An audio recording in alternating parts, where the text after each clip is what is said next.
Менің атым Айнұр, 32 жастамын. Алматының орталығындағы жаңа үйде тұрамыз. Күйеуім Ербол екеуміз жаңа үйді кредитке алғанбыз. Ербол инженер, таңертең ерте шығып кеш қайтады, шаршаңқы келеді, бірақ әрқашан балаларға уақыт табады. 2 баламыз, үлкен қызымыз Айым 8-де, мектепте үздік оқиды. Кішкентай ұлымыз Арман 5-те, әлі балабақшада. Өміріміз тыныш, үйреншікті. Таңертең тұрып, балаларды әзірлеймін. Кешке ас әзірлеп күтемін. Демалыста достармен жиналамыз. Ерболдың ең жақын досы Нұрлан, олар бала кезден бірге өскен, бір мектепте оқыған. Қызға ғашық болып таласып жүрген Нұрлан. Әйелі опасыздық жасапты, солай дейді бәрі. Қазір жалғыз тұрады, жұмысы, бизнес, ақшасы бар, бірақ көңілі жалғыз. Ол әрқашан күлімсіреп жүреді, маған да ерекше қарайды. Кейде көзқарасы ұзағырақ түседі, қолымды ұстағанда бір сәтке көбірек қысып қояды. Мен ол жағын ойламайтынмын, достың досы ғой, бауырдай деп қоя салатынмын. Бірақ жүрегімнің тереңінде бір нәрсе бар еді. Кейде түнде Ербол ұйықтап жатқанда Нұрланның күлкісін есіме түсіріп, өзімді ұстайтынмын.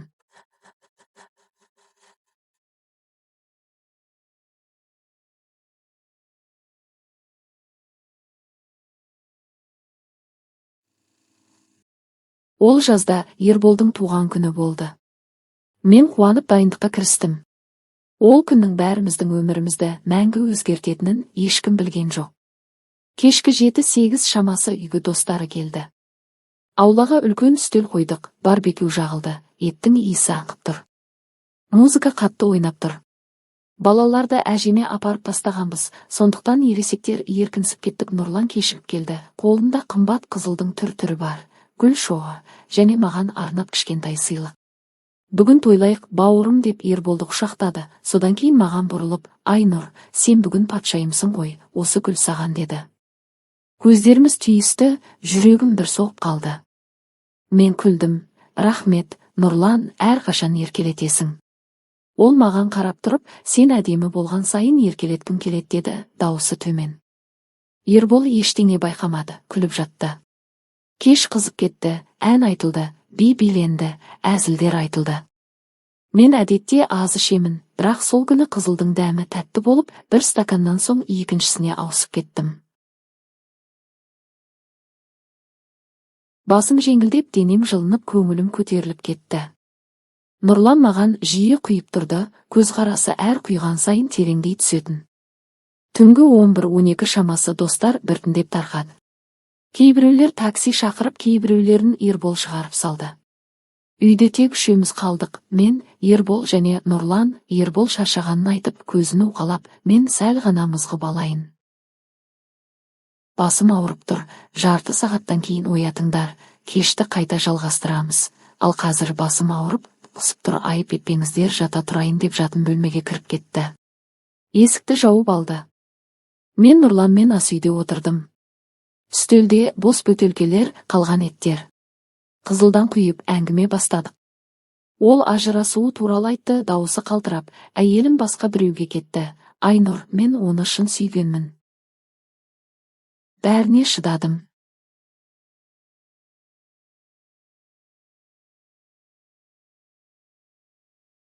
Сатқындық жасады.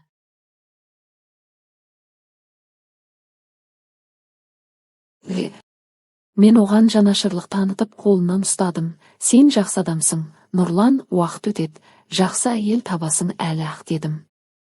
Ол маған тік қарап, қолымды қыспады. Сен сияқты болса, күн сайын себепсіз гүл әкеліп, тосын сый жасап тұратын едім. Сен идеалсың. Маған қатты ұнайсың, шынымен жүрегім қатты соғып кетті.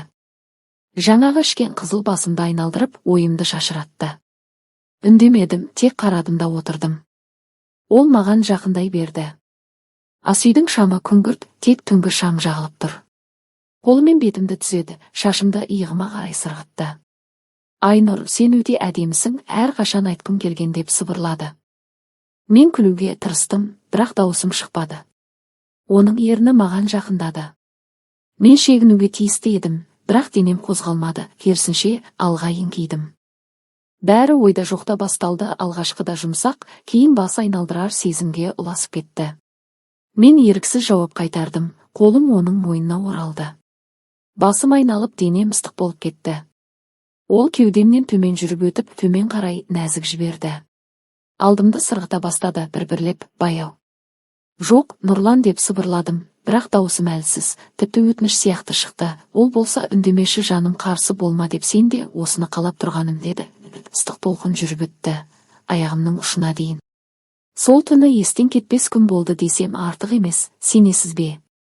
Сен қатты қалап тұрсың, Айнұр, денең шындықты айтып тұр, деп күлді. Ол даусы сондай қоңыр, әдемі болып шығып тұрды. Мен оның кеудесіне басымды қойып, ұйықтап кеттім. Басымда қызылдың буы, денемде күшті сезім, ал жүрегімде кінәнің алғашқы ұшқыны. Таңертең көзімді ашсам, күн сәулесі терезеден түсіп тұр. Басым қақ айырылып ауырып, аузым құрғақ, денем ауыр. Қасымда Нұрлан жатыр, киімсіз, қолын беліме салған. Мен де киімсіз жатыр екенмін. Киімдерім шашылып жатыр, еденде үреймен тұрдым, жүрегім зырқ етті. Не болды?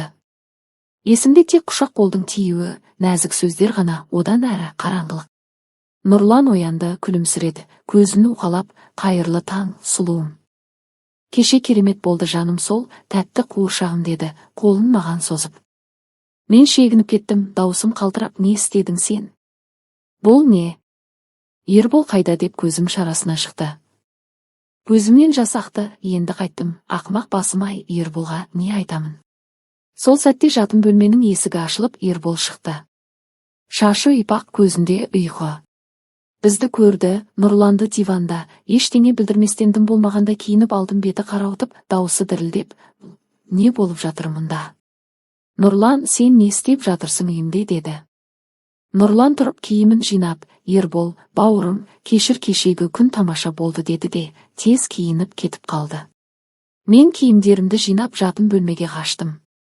Есікті жауып, айнаға қарадым, мен не бүлдіріп қойдым, қалай ғана ақымақ болдым деген сұрақтар миымды жарып жіберердей болды. Ербол есікті қақты, мен ашарымды білмей отырдым. Ол күннен кейін үйде суық болды. Ербол маған бұрынғыдай қарамады, көз қарасы басқа, сұрақтар жоқ, бірақ күдік бар еді. Арада айлар өтті. Нұрлан бірнеше рет хабарлама жазды. Ол түн ұмытылмайды. Айнұр, сен менің ең үлкен жәннатым едің.